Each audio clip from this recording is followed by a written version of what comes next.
there is healing. And you don't have, if you've been through abortion or you've been a part of abortion, if you're a man or a woman, there is healing that Jesus will bring. And there's so many good organizations that can bring you through the healing. You don't have to suffer.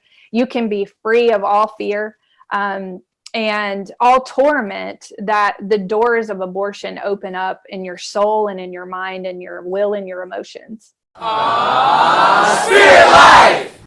I would definitely encourage you to spend some time taking communion.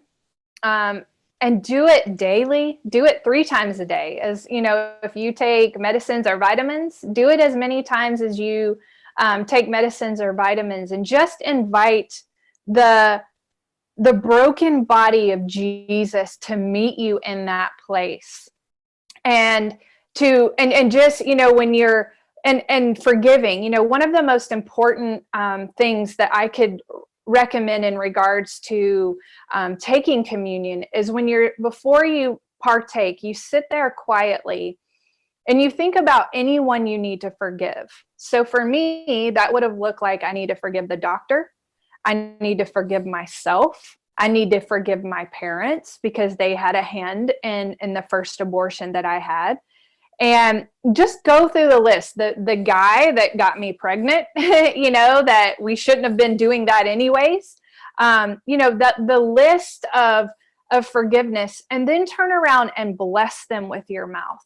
I bless my mom with wisdom and revelation. I bless the guy that did this, that he would be in a place of holiness.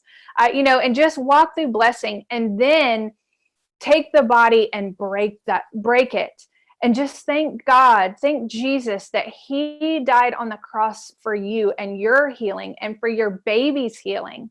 And then drinking the blood of Jesus that gives us salvation, that we can, because we deserve to go to hell and spend eternity in hell for murdering a baby. But because of his blood and his broken body, we don't have to submit to that. We don't have to endure the pain of eternal separation from Jesus Christ. You can connect to other pro-life organizations. They can take you through, but I really feel like Restoring the Foundations, RTF, is an excellent way after you spend that season in communion, really communing with God, and then, possibly looking into Restoring the Foundations. I highly recommend the thorough format in regards to abortion and any other emotional hurts that you have.